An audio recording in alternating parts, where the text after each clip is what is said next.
Di suatu pagi yang cerah, Abu Nawas pergi ke pasar untuk belanja kebutuhannya sehari-hari. Sebab semalam ia mendapati persediaan barang-barang di rumahnya sudah habis. Terlihat Abu Nawas sangat sibuk memilih barang-barang kebutuhannya di pasar. Barang-barang belanjaannya yang sudah dibayar satu persatu ia masukkan ke dalam keranjang. Saking asyiknya belanja, tak terasa keranjang miliknya sudah penuh. Karena terlalu banyak, Abu Nawas tidak kuat mengangkat keranjang miliknya yang sudah dipenuhi oleh barang-barang belanjaan. Lalu ia pun berinisiatif meminta bantuan seorang kuli panggul untuk membawakan barang belanjaannya. Abu Nawas menoleh ke kanan dan ke kiri, mencari seorang kuli panggul. Hingga pada akhirnya, pandangannya tertuju kepada seorang laki-laki yang berbadan kekar dan tegap. Ia berpikir orang tersebut pastilah kuat untuk membawakan belanjaannya yang berat hingga sampai di depan rumahnya. Kamu, kemarilah. Tolong bawakan belanjaanku. Nanti kamu akan aku beri upah, ucap Abu Nawas. Baik tuan, balas orang tersebut. Abu Nawas pun lalu pulang bersama kuli panggul yang membawakan barang belanjaannya. Abu Nawas berjalan di depan mendahului si kuli panggul, sekalian menunjukkan arah menuju tempat tinggalnya. Abu Nawas terlalu asing berjalan dengan santai, sampai ia tak menyadari kalau si kuli panggul sudah tidak berjalan di belakangnya. Kuli panggul tersebut kabur, membawa keranjang penuh belanjaan milik Abu Nawas. Seminggu pun berlalu, Abu Nawas mencoba mengikhlaskan dan melupakan kejadian itu.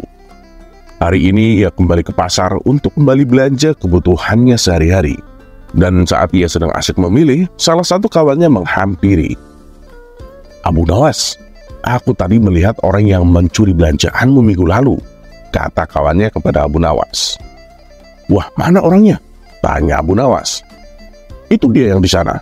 Ayo kita tangkap dan suruh dia ganti rugi, ajak kawannya.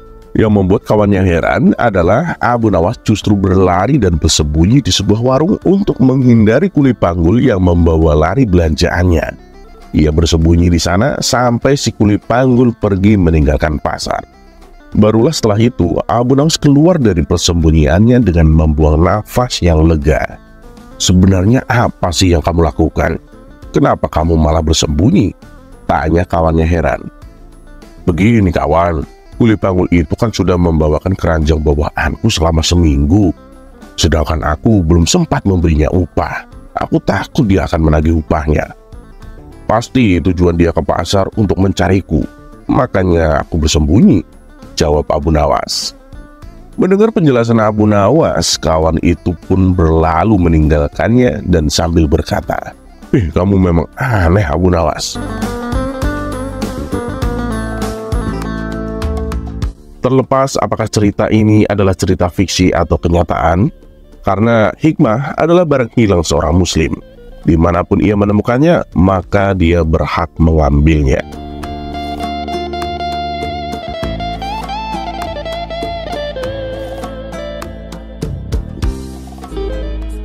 Kisah selanjutnya.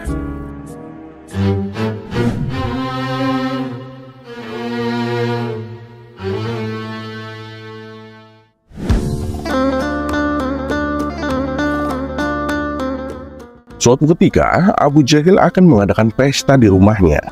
Semua sahabat dan para tetangga diundang ke pestanya, termasuk Abu Nawas. Sebenarnya Abu Jahil enggan mengundang Abu Nawas, sebab ia sering kali berseteru dengannya. Walaupun permasalahan yang sering terjadi adalah ulah daripada Abu Jahil sendiri. Namun alasan Abu Jahil mengundang Abu Nawas bukanlah dari ketulusan hatinya. Ia sengaja mengundang Abu Nawas dengan tujuan ingin mempermalukannya di hadapan para tetangga dan sahabatnya. Abu Nawas yang tidak menaruh rasa curiga tetap berangkat memenuhi undangan Abu Jahil. Sesampainya di rumah Abu Jahil, tampaklah orang-orang sudah berkumpul di rumahnya. Mereka duduk di depan meja makan yang penuh dengan hidangan ikan bakar. Begitu mengetahui kedatangan Abu Nawas, Abu Jahil segera menyingkirkan nampan yang berisi ikan-ikan besar. Ia menggantinya dengan nampan yang berisi hidangan ikan-ikan kecil. Selamat datang Abu Nawas, silakan masuk, sahut Abu Jahil. Abu Jahil lalu mempersilahkan Abu Nawas duduk tepat di depan meja yang terdapat hidangan ikan kecil.